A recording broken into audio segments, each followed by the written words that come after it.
I have cancer and can't take care of myself, my daughter said. You favored sons over daughters, so you should ask my brother to support you, my son said. My wife doesn't agree to live with an elderly parent, and besides, you lent money to my sister, so you should ask her to support you. I can only stay in the old house, struggling even to drink a glass of water. After falling, my neighbor took me to the hospital, forcing my 2 children to come back and take care of me. When I woke up, I overheard them talking beside me. Mom already has cancer, and it's incurable. Why insist on living? Living is just suffering and spending money, and it's dragging us down. Exactly, the old who don't die become thieves. Can't these seriously ill elderly people be more considerate? When they reach a certain age and get sick, can't they just die quietly? Do they have to make things difficult for their children? I shed tears and starved to death. Then I was reborn, before rebirth.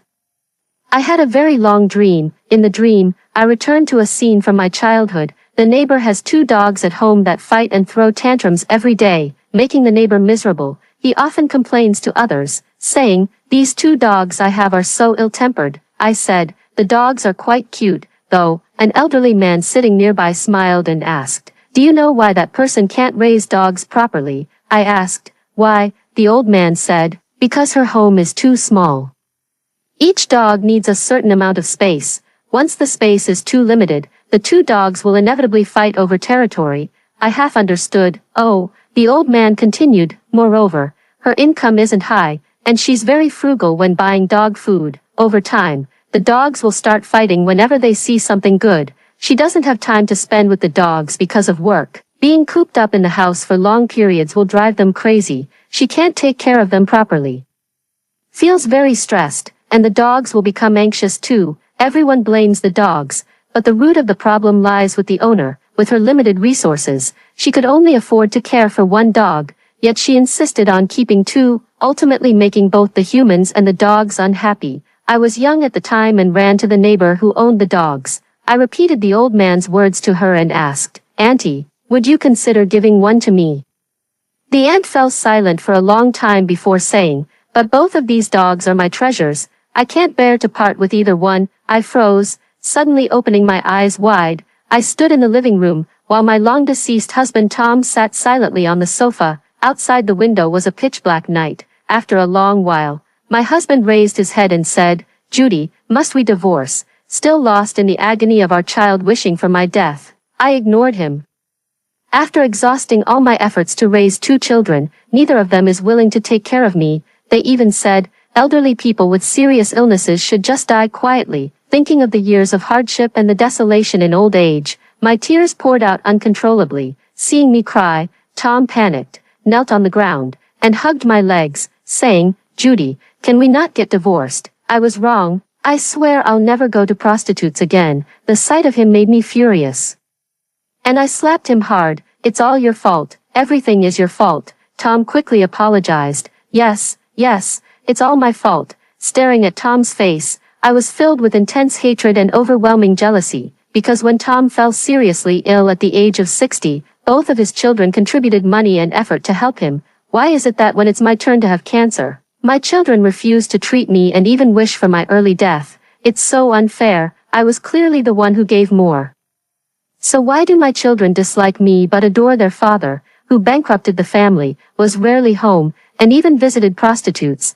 What sin did I commit to deserve this treatment? Overcome with grief, I burst into loud sobs and began hitting him fiercely. Tom, caught by me visiting prostitutes, didn't dare fight back and just cowered submissively. "Daddy, Mommy," a tiny voice came from behind. I turned around and, through tear-blurred vision, saw our 2 young children standing timidly at the living room doorway. Our raised voices must have woken them up. "Mom, can you please stop hitting Dad?" The daughter mustered up her courage to say. I instinctively glanced at the wall clock, which showed it was already 2 a.m., and shouted, "Do you know what time it is? Aren't you going to school tomorrow?" The 2 children were so frightened that they hurried back to their bedroom. I continued to cry uncontrollably. Gradually, I suddenly realized something was amiss. Why did this scene feel so familiar? After a night's rest, I finally understood. I had been reborn. It was the 3rd time I asked Tom for a divorce. Both Tom and I were the kind of people who couldn't see things clearly, but we never realized it. When we got married, Tom was young and promising, with a good income and a well-off family background. I also had a decent appearance and career. We fell in love smoothly, got married, and lived a good life. In the first year of our marriage, I quickly became pregnant and gave birth to our daughter, Rose. At this point, many people faced the question of whether to have a second child. The country was advocating for a second child at that time. Tom wanted a son, and both families urged me to have another one. I also thought having 2 children was good, so without much hesitation, I got pregnant with a second child, and I told Tom, whether it's a boy or a girl, I wouldn't have any more children after this. Tom agreed. When I was 3 months pregnant, Tom ran into work problems and was nearly unemployed, causing a significant drop in our household income. If I had decisively given up on this child back then, perhaps what followed wouldn't have happened. But at that time, I was already 3 months pregnant. No one could easily abandon this little life. So, we decided to give birth to our son Jason. Little did I know, this was an extremely wrong decision. After having a son, Tom found the financial pressure overwhelming. To increase income, he started a business partnership with others. They lost money from the very beginning. To reassure me, he didn't use our family savings but secretly took money from his parents to keep investing. Not long after, the partners saw the situation was unfavorable and withdrew. I thought that with all the partners gone and the future uncertain, it would be too risky for Tom to bear all the risks alone. So I advised him to quit. He couldn't see clearly and was unwilling to give up, clinging to a glimmer of hope and continuing to invest all the family's money into the venture. He also sent me money from his parents every month, claiming it was profits, to placate me. It wasn't until the incident happened that I realized he hadn't just lost all our family's money, but had also taken out loans everywhere, with the interest alone being a huge amount. He only confessed his crimes to us when he could no longer keep it under wraps. At that moment, my world collapsed. My in-laws had no choice but to sell their extra properties and use their pension to fill his financial hole. This incident was too much for my frail-hearted father-in-law to bear, and he soon suffered a fatal heart attack. Our family was completely bankrupt. Tom became unemployed, and I had to work alone to support the family. With 2 children to feed, the pressure doubled. At that time, we finally realized what having 2 children meant for a family. It meant a solid financial foundation, exceptional emotional control, and a great deal of time and companionship. Money was tight at home, and Tom and I often argued. During that period, we nearly divorced twice over various trivial issues. Tom later found a sales job with decent pay, but he often had to travel for work. My mother-in-law was getting older, suffering from both high blood pressure and diabetes, and could only manage some household chores. All major and minor household affairs were handled by me. 2 kids, just the school runs alone exhaust me completely. I can't balance work and parenting well, and it's driving me to the brink of collapse. After enduring this for 2 years, I suddenly caught Tom soliciting prostitutes and filed for divorce for the 3rd time. This was the time Tom knelt on the ground begging for mercy, explaining that he had made a mistake because he had drunk too much while entertaining clients. In my previous life, we didn't get divorced. It wasn't because I forgave Tom, but because of the children. At that moment, I finally understood what those people online meant when they said families with more than 2 children are the most stable. If there were only 1 child, I could get a divorce and take them with me, but I have 2 children. If I divorce, taking both children would make it impossible for me to work or support them. If I take only one, which one should I leave behind?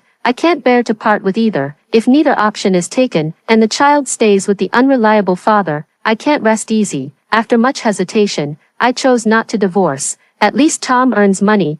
I never expected that after enduring so much in silence, I would raise 2 ungrateful children in my old age, reborn. I'm determined to divorce and won't take any of the children. Early the next morning, I walked out of the bedroom door.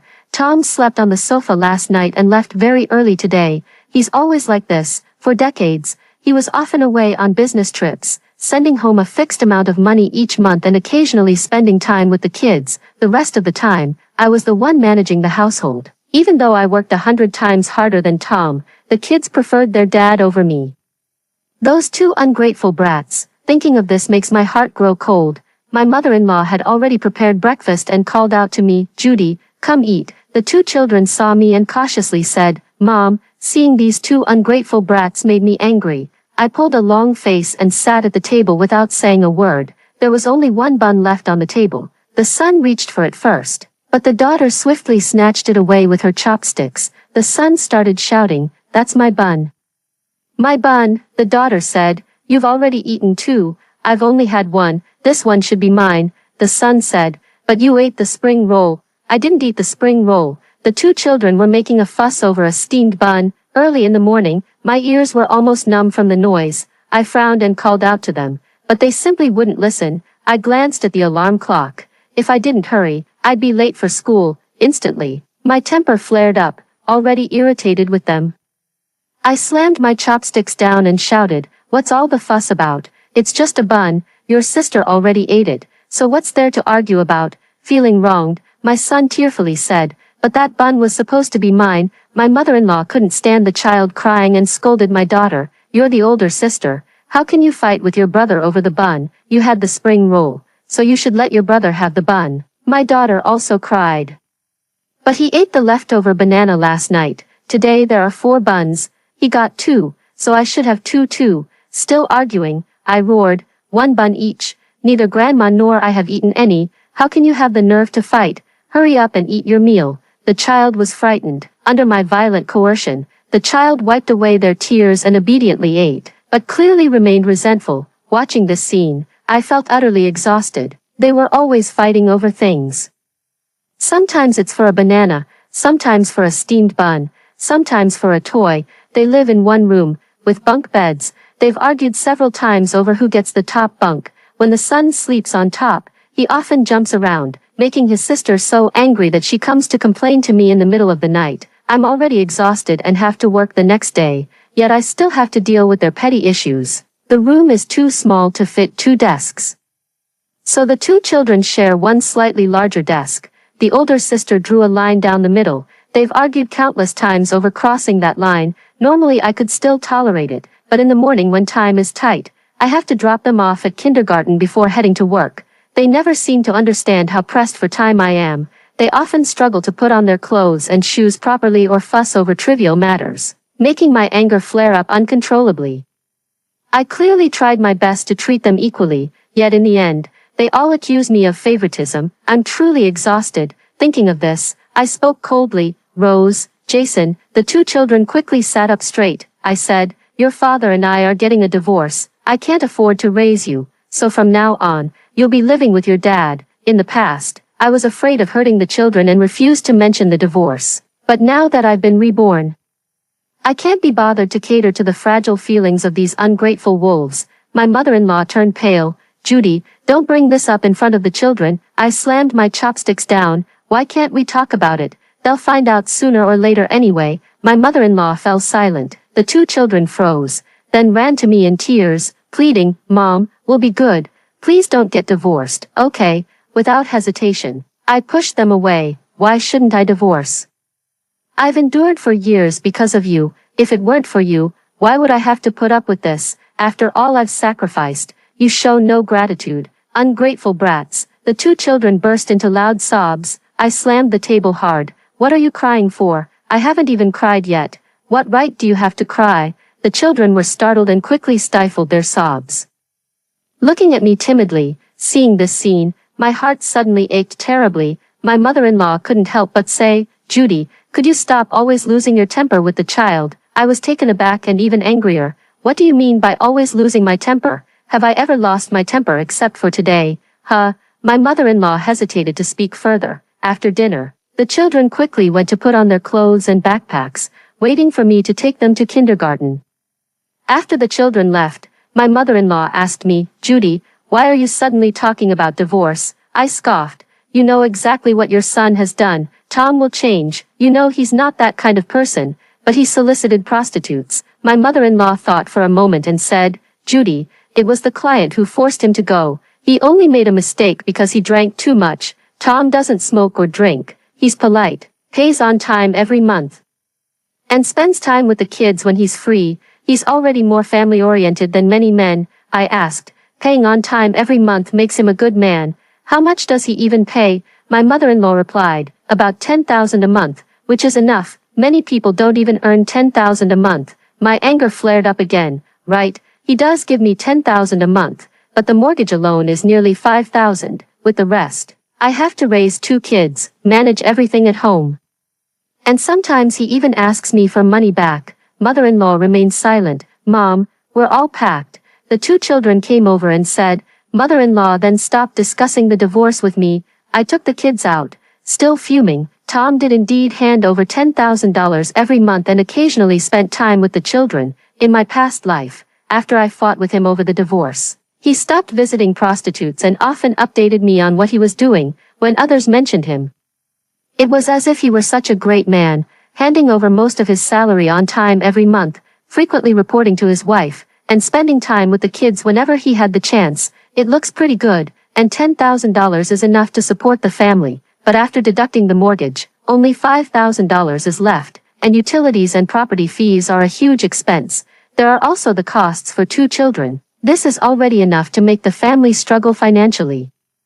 And Tom often asks me for money, no money for gas, car insurance, or even enough to treat clients to dinner. The excuses were varied. He used to be wealthy, and even after going bankrupt, he couldn't shake his habit of splurging to keep up appearances, claiming he needed to meet clients and fearing they'd look down on him. He insisted on buying a $1,000 shirt. What kind of lousy shirt costs $1,000 anyway? Can customers tell what's worn underneath? I naturally disagreed.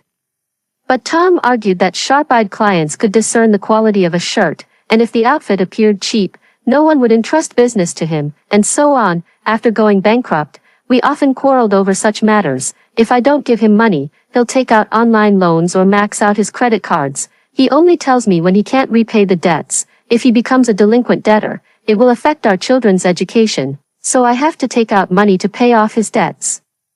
With money going out but not coming in, I'm left with nothing in my hands. Every single thing makes my heart ache. To be honest, my mother-in-law isn't wrong. I do get angry often, but how can I not be angry, with such financial pressure, job dissatisfaction, my husband frustrating me, and even the kids getting on my nerves? Do you think I was born to be angry? It's all forced upon me, even when angry. I tried my best to hold it in and not lose my temper in front of the children.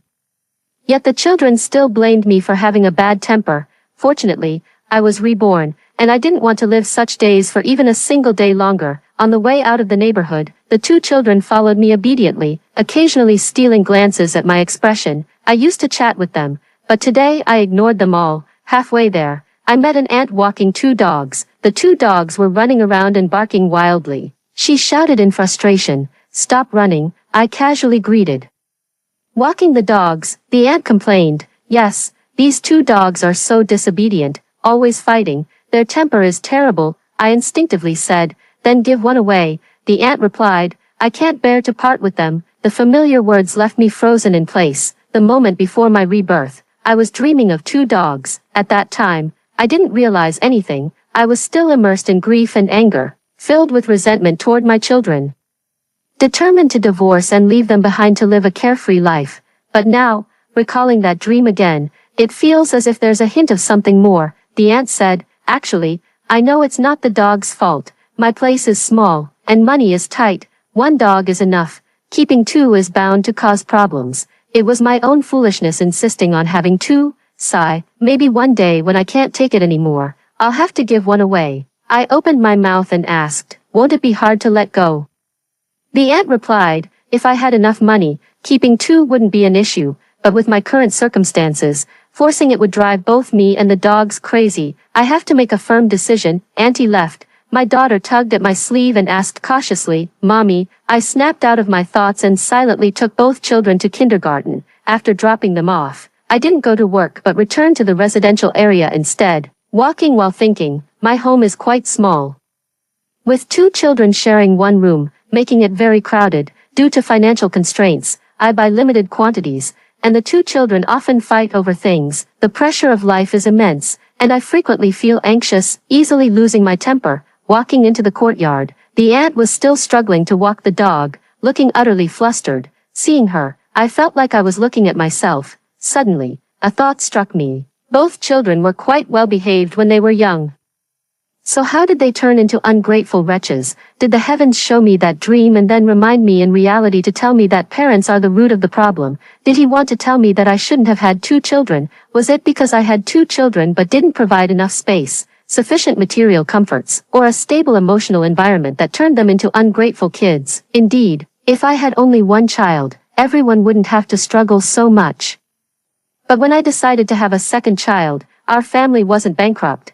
We lived in a big house and had enough resources to raise 2 kids. Later, when our family situation worsened, I endured countless hardships for my children and did my utmost to take care of them. Why should I be blamed? After returning home, I shut myself in my room, feeling wronged, yet also believing that there must be a reason behind heaven's will. Giving me a chance to be reborn was already merciful enough. I can't just ignore him. With nothing better to do, I read a lot of parenting books to educate myself. The company called me, asking why I didn't show up for work. I weakly replied, "I'm sick." The supervisor didn't blame me and told me to take leave first. Even if I get divorced, I still need to earn money to support myself.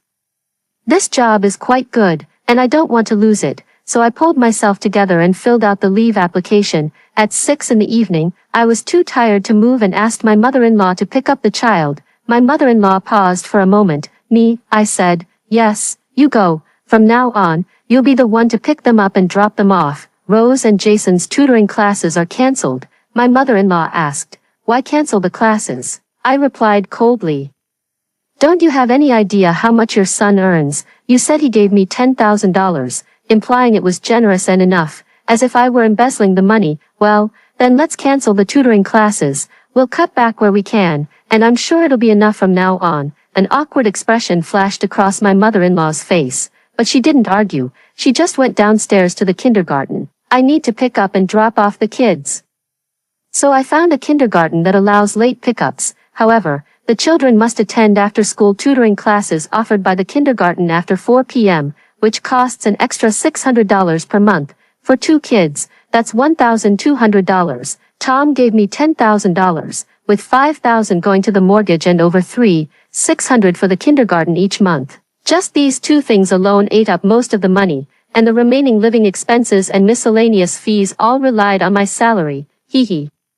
As if giving $10,000 wasn't enough, and now it's somehow my fault. Before, I worried about my mother-in-law's health and whether she could handle taking care of 2 kids, fearing something might happen on the way, so I insisted on doing the pickups and drop-offs myself. Now, just let her handle the pickups and drop-offs. It's none of my business if something happens on the road, without needing to pick up the kids. I left for work early the next day and focused on my tasks. The supervisor asked, "Can you stay late to work overtime today?" I replied without hesitation, "Sure." I used to only think about picking up my kids early, never worked overtime, and often took leave to handle their matters, so promotions and raises naturally never came my way. Now I'm planning for myself. When Tom returns, I'm going to officially divorce him. I came home very late after work. The children stopped making noise and became exceptionally well-behaved. I couldn't be bothered to respond.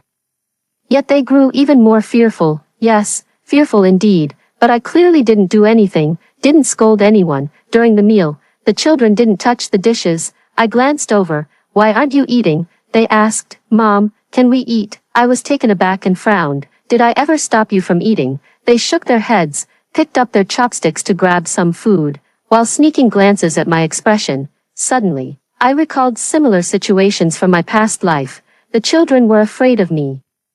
As they grew older, meals became increasingly silent. Whenever I tried to chat with them, they would only respond with vague ahas and mms, as if they had nothing to say to me. I felt powerless and angry, not knowing what to do. After they grew up and moved out, even though we lived in the same city, they rarely came home. They became increasingly impatient with me. I really don't know where I went wrong. Whatever, let it be, leave them to it. After that, I not only stopped picking up and dropping off the kids but also stopped managing their homework. That's right, kindergarten actually assigns homework. I directly added my mother-in-law to the parent group and left myself, completely washing my hands of it. I cooked the dishes I like to eat. One day, my son threw a tantrum and refused to eat. I asked, "Are you going to eat or not?" He stubbornly turned his head away and said, "No." I lifted my eyelids slightly and replied, "Fine, don't eat then." After saying that, she directly dumped his meal along with the leftovers into the trash. Her son was stunned. "Mom," I said, "you chose not to eat it." The son sobbed in the living room. I turned on the music on my phone, turned the volume up to the max, closed the kitchen door, and slowly washed the dishes while listening to the music. Honestly, doing some housework while listening to music is actually quite relaxing. For several days in a row, I didn't pick up or drop off the kids. Didn't nag them to do homework, didn't rush them to school, didn't push them to sleep. It was incredibly freeing, and my mood gradually improved. At first, the kids were a little scared, but when they saw I really wasn't paying attention, they came back to cling to me. I said, "Go play by yourselves." They roughhoused and hit the TV with a ball again. The kids got scared and peeked at my expression. That TV cost $20,000 when we got married.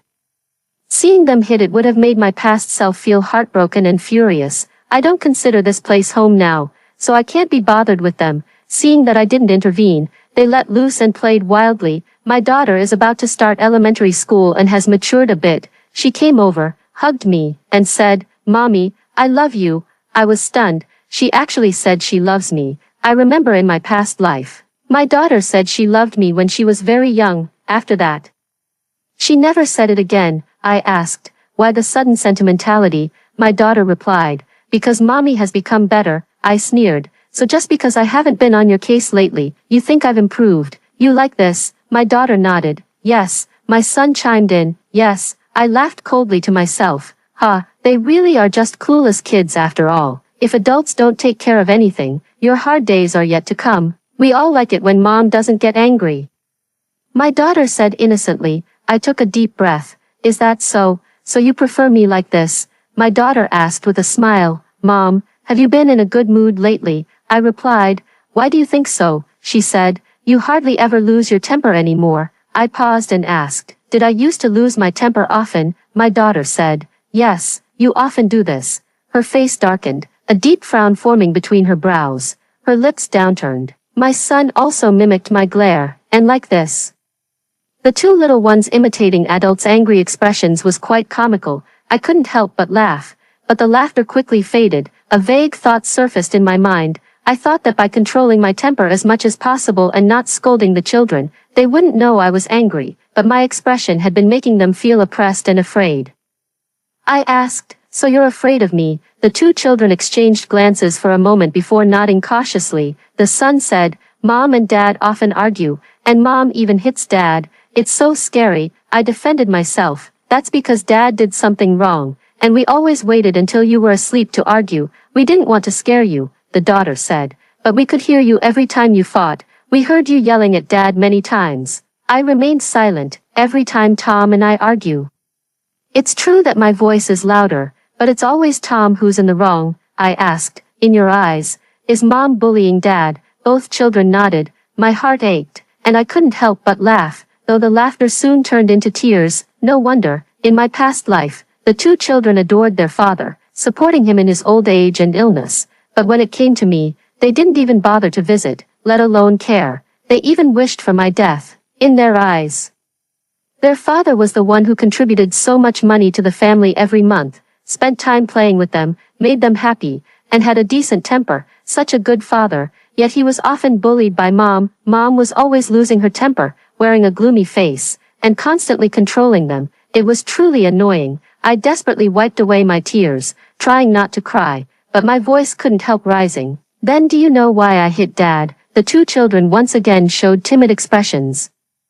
"I can't take it anymore," I said through gritted teeth. "Because your father went whoring." The two children looked shocked, growing more agitated. I continued, "The reason Mom has been so angry is that your dad spent all our money, even when the family had nothing left. He kept asking me for cash to buy expensive things. That's why we fought. In my past life, I always avoided burdening the children with these pressures. Everyone said not to speak ill of your spouse in front of the kids, fearing it would make them feel insecure later. It's also said that one shouldn't emphasize family poverty in front of children, because it can make them feel inferior and psychologically hurt. I protected their childhood, yet in the end, they treated me like that. Thinking of their unfilial behavior, my heart feels as if cut by a knife. Your father betrayed me, so I had every right to hit him. You used to smash the TV, and each repair cost hundreds. With no money at home, of course I got angry. "How much do you spend on eating and drinking? You blame me, ungrateful brats. Do you deserve me?" I ranted on and on. While the two children watched me timidly, I stopped speaking. Their expressions reminded me of my past life. In my past life, when the two children grew up, I thought they could handle it psychologically, so I gradually told them about the family situation and expressed my grievances. They were annoyed, and later even shouted, we know, can you stop talking about it? You've said it hundreds of times already. I was naturally angry when I heard it. The saddest thing about being a mother is that they always repeat the same trivialities, hoping for their children's understanding, but children may not necessarily understand, and you can't keep repeating it forever. If repeated too often, the children become increasingly irritable. Just like now, I'm crying bitterly and shouting at them, pouring out my grievances, yet they show no reaction. After a long while, my son cautiously asks, Mom, what does soliciting prostitutes mean? I opened my mouth. For a moment, I felt a deep sense of helplessness. What am I even doing? Why should I expect them to understand? Why complain, asking for trouble? I turned and went inside to read. The book said a mother must control her emotions, be herself, and find happiness to create a joyful atmosphere, so her children can be happy too. I smiled bitterly. In my previous life, I had sacrificed so much for my two children, exhausting all my efforts to raise them to adulthood, thinking I could finally relax. But then Tom fell seriously ill. Even if the surgery was successful, someone would have to take care of him constantly. Who is this caregiver? It can only be me. How could I possibly ask two freshly graduated kids to come home and take care of their father? I resigned myself to 8 years of caregiving before Tom finally passed away. I thought I could finally enjoy a peaceful life. But Tom passed away and the family fell apart. The two children stopped coming home, leaving me, an elderly person, to live alone. It was only then that I realized they had been coming home for their father, not for me. Yet when the children did come home, it was me who cleaned the rooms, went to the market for groceries, and did all the household chores. In the end, was I actually the one who was unwelcome? It's not fair. A lifetime of hardship and grievances. Who could be happy under such circumstances? Recalling all the events of my past life, I couldn't help but burst into tears again. After crying for a while, I wiped away my tears. It's okay, now that I've been reborn, I won't give any more. I will become selfish. In this world, only selfish people live well. Since I shifted my focus entirely to work, my manager's attitude toward me improved. One time when I was working overtime alone, the manager happened to drop an important document that needed to be delivered to the airport. Seeing that time was running out, he called for help in the group chat. I saw the message, immediately took a taxi to the airport, and delivered it on time, which was a huge help to him. After that, I caught the manager's attention, and coincidentally, during this month's salary adjustment, my pay increased by nearly $500. The manager also said they want to promote me to supervisor.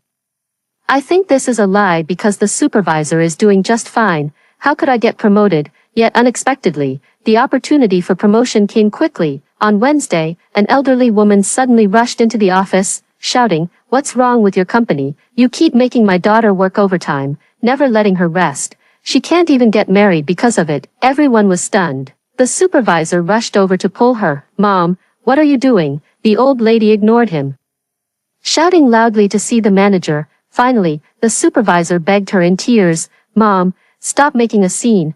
Please leave quickly." The old lady said righteously, "Didn't you say the company often makes you work overtime? They're in the wrong. Why can't we make a fuss? Last time you missed a blind date because of work, and yesterday's blind date was cancelled again due to overtime. What kind of lousy company is this, delaying your marriage? That's the real issue," the supervisor snapped.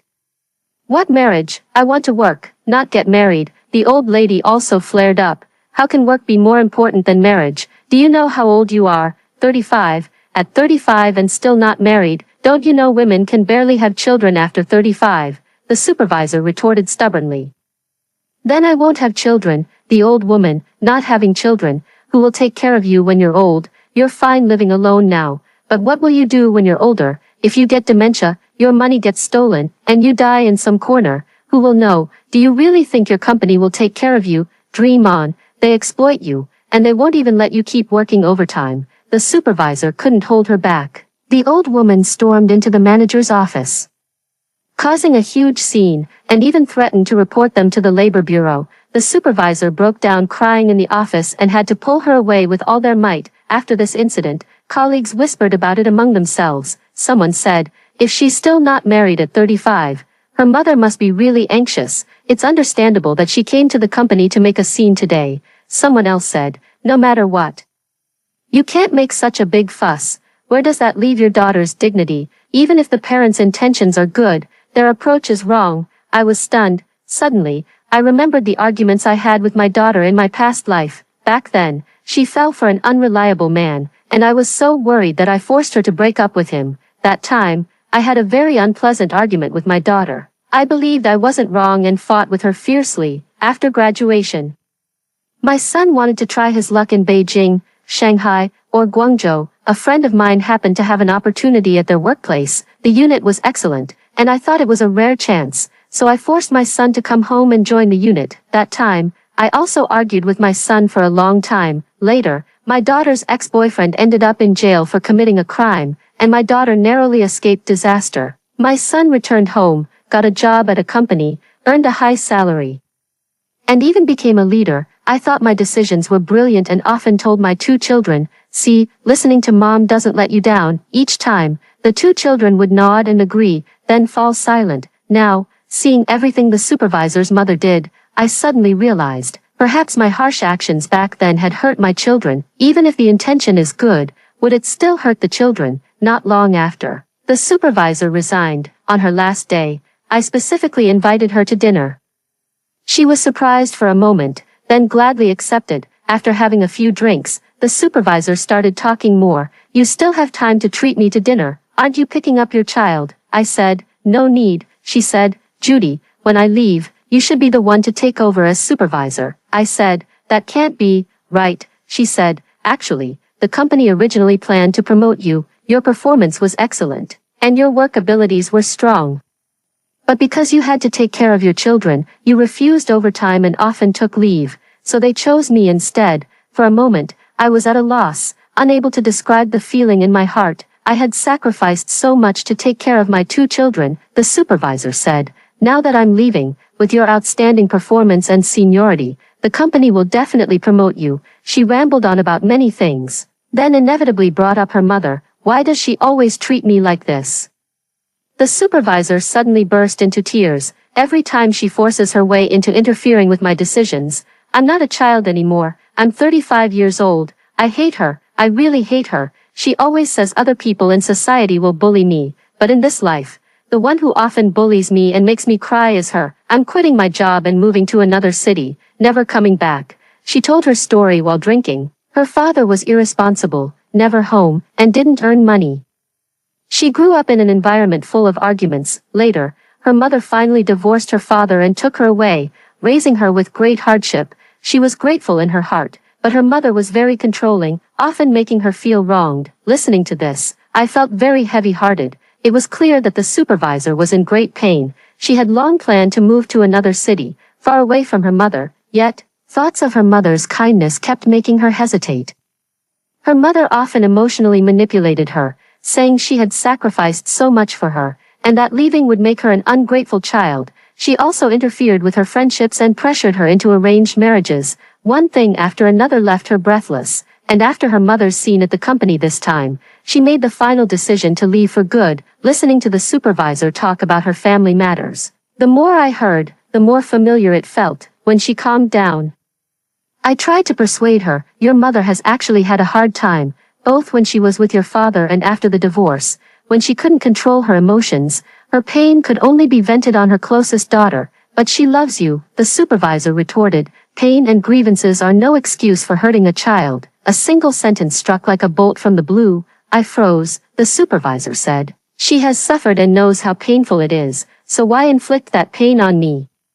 Most of the suffering wasn't caused by me, so why hurt me? I asked blankly. Has she hurt you? Forced control, angry scolding, emotional blackmail, constantly making me her emotional dumping ground. Aren't these forms of harm? I'm a living person, not her pet dog. I've come to realize that parents who make their children suffer just because they've suffered themselves are selfish and heartless. I've already gone above and beyond in my duty. Leaving her won't leave me with any guilt. I paused for a moment and said, but you're already feeling guilty now. She froze for a second, then burst into loud sobs, shouting at me, why are you treating me like this? Does doing things for my own good give you the right to do whatever you want? Why am I feeling guilty even before I've left? Why do I have to suffer like this? In a daze, through her tear-streaked, almost distorted face, I saw my daughter from a past life crying and yelling at me, "Why are you treating me like this?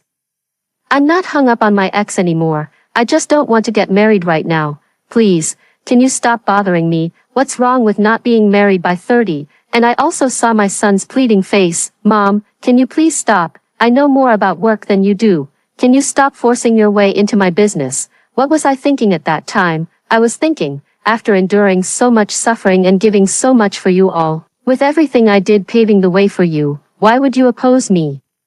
Then I argued with them. The supervisor's repeated interrogation struck my heart with great force. I didn't understand before, but now I finally do. Covering my face, my eyes stung slightly. "I'm sorry, Mom was wrong." I stood up and hugged the child in front of me. She cried even louder. After the supervisor resigned, the company indeed promoted me. In the manager's office, I said somewhat awkwardly, "Manager, I've never been a leader before, nor have I managed anyone. I'm not sure if I can do well, but I'll study hard, communicate more with my subordinates, and strive to be a good supervisor." The manager smiled and said, "Judy, don't underestimate yourself. Your abilities are evident to all, and who said you've never managed people? I'm confused." He continued, "Don't you have 2 children? They are naturally your subordinates, and children are the hardest to manage. How can you say you're not a manager?" Stepping out of the office, I returned to my workstation. Out of the corner of my eye, I caught sight of The Effective Executive on the document shelf. I picked up the book and casually flipped through a couple of pages, recalling my manager's words in my mind. "You're a mother of 2 children, their manager." I've never thought about it from this perspective. Everyone knows that to become a manager in a company, one must first gain experience, continuously learn, and only then can they be competent. In a management position, one must reflect daily, be cautious and meticulous, and respect subordinates. Why is it that when it comes to the management role of being a mother, people overlook these things? Getting pregnant casually, having children casually, raising children casually. Never thought about gaining experience first, continuously learning, constantly reflecting, and respecting subordinates. Now, I understand. At the end of the month, Tom, who had been missing for 3 months, finally came home and transferred me $30,000, saying ingratiatingly, "Honey, I'll turn over a new leaf from now on. Can we not get divorced?" I stared at him. They say he's a good man, spending time with the kids whenever he's free. Yet he disappears for 3 months at a time. Over the years, the total time spent with the children likely doesn't even add up to a year. He claims this is quality time. I shook my head. No, I want a divorce, and I don't want the kids. During this time, I've deeply reflected on the purpose of my rebirth, and I think I've mostly understood it. He wanted me to realize that I too have made mistakes, due to my impoverished family background and constant busyness. I was always in a state of anxiety, unable to control my emotions. I often took my anger out on my children, always lecturing at length and constantly complaining with phrases like, "I stayed in this marriage for your sake," or, "I've worked so hard." Both children grew up timid and underachieving, with poor grades and no prospects. Life began its inevitable downward spiral from that point on, after Tom's death. I didn't handle the inheritance distribution well and was too extreme about the children's marriages. I'm not a good mother. Staying here, I'll never be happy, nor can I calmly interact with my child. The root of everything lies in finances. If that's the case, I might as well leave, work hard to earn money, and adjust my mood. When everything is ready, I'll bring the 2 children to my side and raise them properly, as heaven wills. Hearing my decision, Tom exclaimed in surprise, "What, Judy? Are you really getting a divorce, and you don't want the kids?" I nodded. "Yes, you'll take care of the children from now on." "Wait, how am I supposed to take care of them? You're not the child's father." "I can take care of the child. Why can't you? I'm working. Do you think I don't have a job? I earn more. Should I just stay home and take care of the kids because my salary is low? If I don't take care of the kids, will my salary increase?" Tom and I got into another argument. He doesn't want to separate. "I'm determined to get a divorce," Tom said. "Let's think this through carefully." Soon after, he fled again under the pretext of a business trip. No one wants to be the unlucky fool who does all the hard work of parenting without getting any credit. Without hesitation, I used the remaining money at home to hire a nanny, packed my things, and left. "Mom, where are you going?" the older daughter, already perceptive enough to read expressions. Looked at me with some unease. I said, "Mom also has to go on a business trip." The son asked, "When will Mom come back?" The two children hesitated to speak, their expressions timid. How familiar this scene was. Suddenly, I remembered peeking at my daughter's diary in my past life, where she wrote that Mom was always angry, with hints of resentment in her words. After reading it, I felt deeply hurt, at that time, overwhelmed by emotions. My words were filled with complaints about my hardships and accusations of her being unfilial. The daughter didn't dare to say a word. Such things seemed to have happened many times, but I've forgotten them all. I only remember being exhausted, busy every day, giving everything for my children, always putting them first, feeling utterly wronged. Perhaps it was all a mistake from the very beginning. I snapped back to reality, crouched down to pat the two children's heads, and with a gentle smile, said softly, "When I come back next time, you two must be good." The two children nodded vigorously, with mixed emotions. I stood up and left, carrying my suitcase. Tom would leave, and so would I, hesitating and unwilling to let go of the child. Not getting a divorce completely trapped me, and in the end, I raised an ungrateful wretch, always wanting to have it both ways ends up pleasing neither side. This time, I must be decisive, apart from her poor health.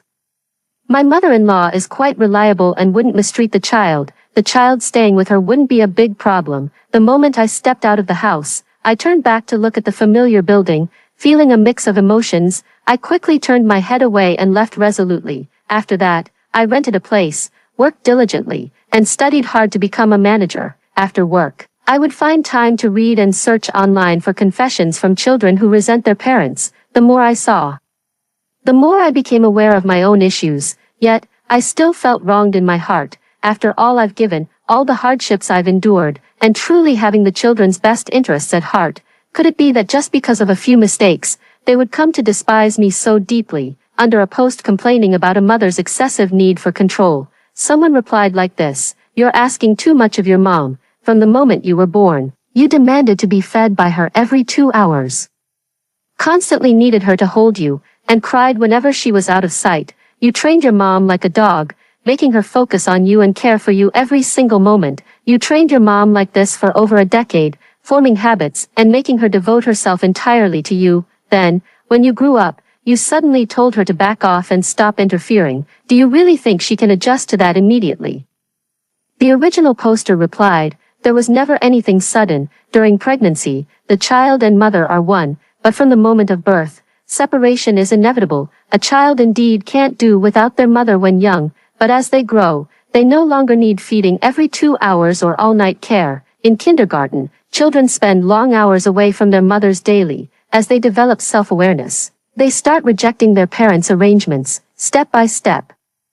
The child has been signaling to the mother all along that separation is inevitable. If, after all these years, the mother still hasn't learned to rein in her need for control or adjust to separation, then that's the mother's problem." Reading this comment deeply moved me. Perhaps I was too focused on seeking returns and projected my emotions onto my children, which ended up putting so much pressure on them.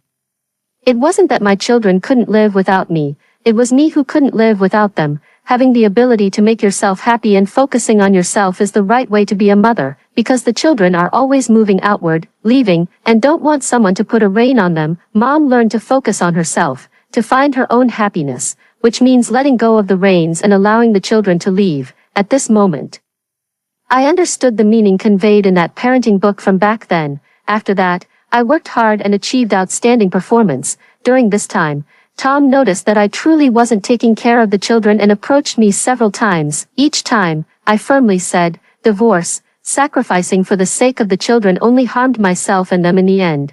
In my past life, whenever I complained, the children would urge me to divorce, but I always refused. What do you know? Is divorce something to be taken lightly? The children made pained expressions but didn't dare to persuade further. Back then, there seemed to be so many reasons why divorce wasn't an option. Now I realize they were all shackles I placed on myself. Tom still refuses to separate. We were at a standstill. One day, the manager asked me, "Would you be willing to relocate?" Without hesitation, I replied, "Yes." A relocation could very well mean becoming a manager at a branch office. I would never pass up this opportunity, he said, "But you have 2 children, who will take care of the family?" I replied, There's Grandma and the nanny. The manager was reassured. Tom got the news and anxiously called me. I'm on a business trip, and now you're going too. What about the kids? I said. If you can go on business trips, why can't I, Judy? This isn't good for the kids. Then you stay home and take care of them instead of traveling. Tom tried to persuade me earnestly. Let's get a divorce. Tom, do we really have to do this? I said coldly. I took out a $100,000 online loan to hire a nanny. If you don't agree to the divorce, I'll keep borrowing from loan sharks until it reaches $1 million, and you'll be the one paying it back. With that, I hung up the phone. He can take out online loans. So can't I do the same, in my past life? I always bailed him out for the sake of family, but now I realize it was completely unnecessary. I didn't have to suffer so much. Much of the misery was self-inflicted, and yet, I piled all the debts onto my children, demanding repayment from them. With things reaching this point, Tom finally agreed to divorce. The whole process dragged on for over half a year. When I got the divorce certificate, I was surprised. The cover was actually red, joyful and jubilant. Stepping outside, the sky was clear. And everything felt fresh and new. After the divorce, Tom finally took on his responsibilities as a father. He did everything he could to transfer back to the city and came home every day to take care of the children. I regularly paid child support every month. Life in G City was fulfilling and joyful. With money, I no longer had to compromise. I bought clothes when I wanted and traveled whenever I pleased. In the past, I always put my children first, depriving myself of enjoyment and feeling resentful inside. Now that I've done all the things I once dreamed of, the novelty has faded, and I realize it's not as special as I thought. If I had taken the chance to buy myself clothes back then, or made time for travel, perhaps I would have realized that the things I longed for weren't all that special, and I wouldn't have been filled with resentment. But at the time, I always believed I should save the money for my children, prepare for the future, and was constantly anxious about finances, unwilling to go anywhere. Then I felt wronged, thinking I had sacrificed so much, often nagging about it in front of my children. Looking back now, I realize I was also at fault. During my year in G City, I gradually grew and matured. I began to reconsider my relationship with my children. After re-examining some overlooked details, I realized the truth might not be what I had believed. My children hadn't completely abandoned me after all. After Tom's death, they would come back to visit me during holidays and occasionally call to check in, but the conversations were always brief, because I couldn't stop worrying about them and kept nagging with reminders. Their visits and calls became fewer and fewer. For a while, my daughter was having a baby, and my son was busy with work, so neither of them came home for the spring festival. This really broke my heart. When they finally came back with gifts on the 5th day of the new year, I cried and accused them of being unfilial, listing all the times they didn't come home or call. It turned into a very unpleasant scene. Back then I felt completely justified. Not coming home for spring festival was their mistake. I was so wronged. Why couldn't I voice my grievances? But now when I think about it, does being in the right necessarily mean being aggressive? I've now become a manager overseeing nearly 100 employees. When subordinates make mistakes, even if I'm furious, I still try to carefully consider my wording, because I know the consequences of offending people. So why do we act recklessly toward our own children? I always say my children are unfilial, yet they all broke up with their exes as I wished and gave up their dreams to return to work in this city. My daughter finally got married through my persistent urging for her to date and find a partner. My son also got promoted and received a raise as I had hoped. If they truly hated me from the bottom of their hearts, wouldn't they have left long ago? Just like my supervisor did. Gradually, I began to understand everything. Start making peace with yourself and with the children. A year later, I flew back to see the kids. Tom greeted me warmly, saying, "Judy, you're back." His tone was light, as if we were old friends who had known each other for years. I said, let me see the kids." He called out the 2 children, left the space for us, and went out to buy groceries and cook. In my imagination, he should have resented me, raising the kids alone with pent-up frustration, often losing his temper. But today when I saw him, he didn't show any resentment, greeting me with a smile, politely distant. I thought hazily that perhaps my previous belief, that the children favoring their father over me was unfair, might have been wrong. Tom wasn't entirely without merit. At least he had a better temper than I did. I asked the kids how their dad treats them, and they answered honestly.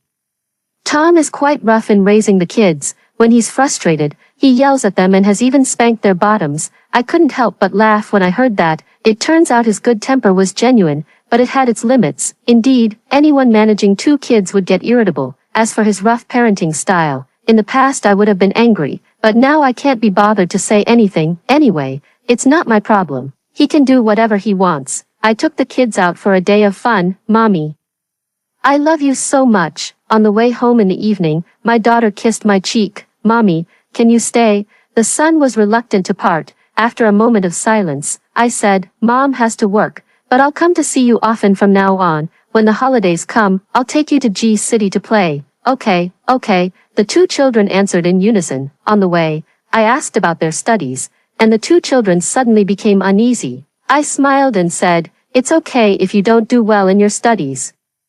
As long as you're happy, my son whispered. I got 85 points, but everyone else scored above 90. I replied, there's not much difference between 85 and 90. With a little more effort, you can reach it. Jason is really capable. My son immediately puffed out his little chest. My daughter said, Mom, I think math is so hard. I replied, I can sign you up for tutoring classes if you want. Would you like that? My daughter hesitated. I didn't pressure her. Let me know when you're ready. If you don't want to, that's fine too. Thank you, Mom. My daughter hugged me. I really don't care about their grades now, because in my previous life, I pushed hard on academics, was stressed out every day, and yet both kids' grades were still terrible. They were quite unhappy with me too. Since the outcome was the same anyway, I might as well let them be happier. After staying for 5 days, I returned to G City to continue working. I thought about making a fortune with the knowledge of rebirth. But when it came to actually doing it, my mind went blank. All memories about making money had been erased. It was as if the heavens wouldn't allow me to profit massively from future memories. Then I'll just work diligently and live a stable life. I work hard enough, and my current company offers great benefits with rising salaries and generous year-end bonuses. I often fly home to see my children, buy them gifts, and chat with them. I give them plenty of pocket money so they don't have to worry about material things. I'll monitor where the money goes to prevent them from spending recklessly, whether it's gifts or money, distribute them fairly without favoritism. Now I realize that buying gifts and giving allowances to the children doesn't actually cost much at all. It's a pity that in my past life, I was always stingy to save those few pennies, making the children unhappy, growing up with low self-esteem, and becoming stingy themselves. Now I fully support them, and both children are very confident without showing any signs of comparing themselves to others or picking up bad habits. For this, I'm grateful to Tom. Though he raised them roughly, he didn't neglect their education. During holidays, the kids always go to G City to have fun. Our relationship is extremely harmonious. 2 years later, I suggested to Tom that he sell his premarital home and buy a larger 4-bedroom house. Tom hesitated. He had always wanted to move to a bigger house. I'll give you 500,000, no need to pay it back.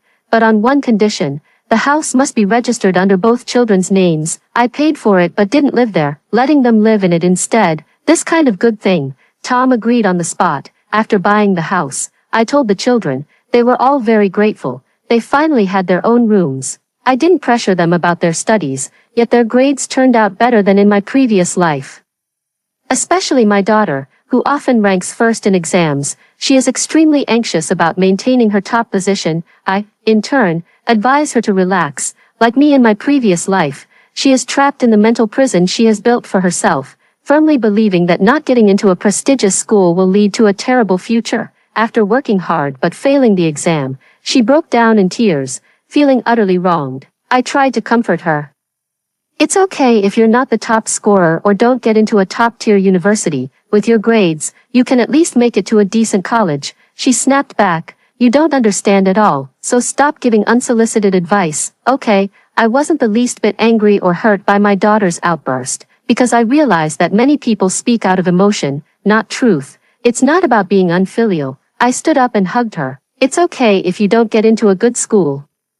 Mom has money and can support you for life. My daughter froze for a moment, then hugged me and burst into tears. I'm sorry, Mom. I didn't mean to say that just now. I patted her back. Mom understands. You're just not feeling well emotionally. My daughter cried with intermittent sobs. After that incident, my daughter's anxiety noticeably eased a great deal. My son is an academic underachiever. Unlike his sister who often seeks me out for conversations, I didn't force him. Nor would I often blame him by saying, "Why don't you tell me anything?" Because I realize that boys think differently from girls. They are very proud and consider venting or showing weakness to be embarrassing. I said, "You can talk to your dad if you're troubled. If you need my help, Mom is always here for you." My son lowered his head and mumbled, "Got it, got it." I used to blurt out, "What kind of attitude is this?" Now I don't take it to heart at all. He's just a man of few words. Not rejecting me, I no longer sacrifice myself to please them. I eat lavish meals when I want, buy what I desire, and travel wherever I wish. Even if they were in the middle of final exams, I wanted to leave, so I told them and just went. 10 years passed like this. Our relationship was very harmonious. I had stopped thinking about whether they were filial or not. Whether they're filial or not is none of my concern. I'm already making preparations for my own retirement. It'd be great if they're filial.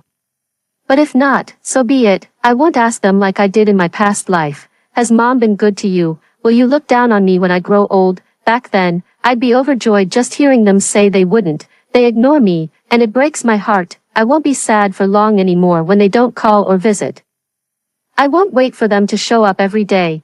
I won't rack my brains over their problems, constantly talking to them and giving advice, only to annoy them. Many more years passed, and I retired. Tom fell seriously ill. We had long been divorced, so of course I didn't need to take care of him. Our children looked after him and even hired a nurse and a housekeeper. It had nothing to do with me. My daughter got into one of the top-ranked schools.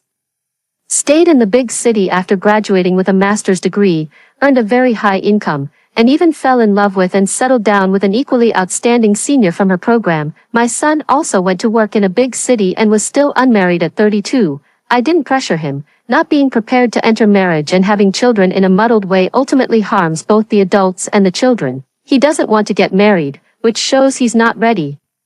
The conditions for the 2 children are much, much better than in the previous life. I should just do what I need to do. One day while hiking, I fell off the mountain and immediately blacked out. In the darkness, I saw the scene from my previous life just before death. That day, after overhearing my children unwilling to treat my illness and wanting me to die sooner, I began starving myself. My children were frantic and said, "Mom, please eat something." I ignored them. Later, I passed out. My daughter complained, "What does Mom want to put us through? What on earth does she want?" My son said, "Hasn't she always been like this? Stubborn and unreasonable, flying off the handle without any discussion. We just have to accept our bad luck for ending up with a mother like this." The doctor entered the room and asked if they were willing to continue the treatment. The 2 children wore expressions of misfortune, clearly reluctant, but in the end, they pinched their noses and said, "We should still go ahead with the treatment." I was a bit surprised. They were actually willing to spend money on treatment. I thought for sure they'd drag me straight to the crematorium. A few days later, I died completely. The 2 children hugged me tightly, crying and repeatedly calling out, "Mommy." I watched with mixed emotions. Their disdain, their dislike, their wish for my death. All of it was real, yet, their spending fortunes on my treatment was real. And their grief after my death was real too. Human nature is complex. Since my rebirth, I've always been bothered by how they shirked responsibility and refused to care for me, wishing for my death. Reading this, I finally let go of my resentment. The scene changed again, and I returned to my childhood, meeting the neighbor who kept dogs. She still walks 2 dogs, no longer shouting, and the dogs are much more docile than before. I asked, "Auntie, didn't you say you were going to give the dogs away?" The aunt replied, "I did give them away before, both sent to the countryside, but later I started making money, rented a bigger place, and brought the dogs back. I just couldn't bear to part with either of them." She advised me, raising 2 dogs requires a solid financial foundation and strong mental resilience. Otherwise, don't take on too lightly. I smiled bitterly. Suddenly, everything went black before my eyes. When I opened them again, I saw 2 enlarged faces full of concern. "Mom, are you okay?" Both children spoke in unison. I said, "It's nothing. Why did you come back?" My daughter complained, "You fell down. How could we not come back?" My son also complained, "You're just a little old lady. Why do you keep going hiking? Do you even know how old you are? Don't you care about your health?" I said, "Oh, I see." They were worried and kept reminding me not to go hiking again in the future. I said okay. The 2 of them stayed to take care of me. As I needed to be hospitalized for a month due to my fracture, I didn't want to burden them, go back to work. I'm doing much better now, and the nursing staff can look after me. The daughter had a heavy workload, so the son persuaded her to go back, saying he planned to quit his job and return home, and that he would stay to take care of things. The daughter said, "Then I'll cover the medical expenses." The son didn't refuse. The two discussed everything carefully and were both very dedicated. On the day my daughter was leaving, she brought water into the ward and quietly gossiped with us. "Did you know, there's an elderly woman in the next ward who has cancer? Her children refused to take care of her, leaving her alone at home, and something terrible happened." My son asked. "Really?" My daughter replied. "Yes, I heard her husband passed away early, and she lived alone. When she got cancer, she wanted to live with her children, but neither of them would take her in. The old woman stayed in her old house alone, and then she fell. If the neighbors hadn't found her in time, she would have died." My son cursed. "What ungrateful wretches." My daughter nodded. "Isn't it true? How can there be such ungrateful children in this world?" The two of them harshly criticized those two children for being unfilial, feeling sorry for the elderly. Listening to their words, I didn't know whether to laugh or cry, my thoughts somewhat dazed. Recalling all the events of my past life, 100 emotions welled up within me. Thinking back carefully, my memories have actually become hazy. What did they do before I died? My son took care of me for a month, and after being discharged from the hospital, he moved directly into my home, because he liked me more. I didn't stay in G City back then, but I did return later. My son lived at my place for half a year, working hard to prepare for the civil service exam, and eventually got into the same unit as in his previous life. Previous life?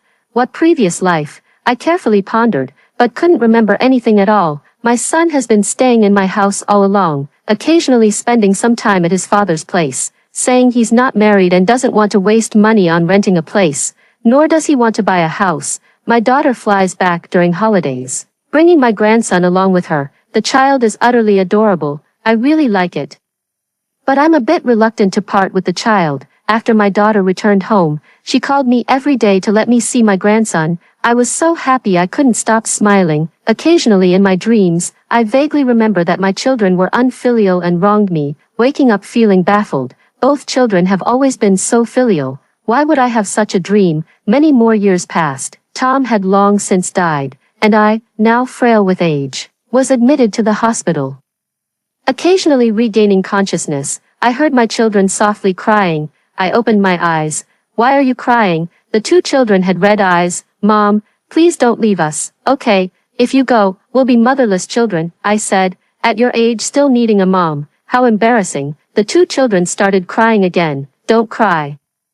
Be happy." I smiled and patted their heads. Both of them were already elderly, yet they still cried like little children. My son-in-law and daughter-in-law came in with my grandchildren and their partners to say goodbye to me. We've gotten along very well these years. Everyone was here. The room was packed with people. Looking at their concerned faces, I closed my eyes contentedly. That's great. How wonderful. After hearing the story above, what are your thoughts? Feel free to share your opinions in the comments section. Looking forward to hearing from you. If you liked this story, don't forget to like it, share it, and subscribe to my channel. See you next time.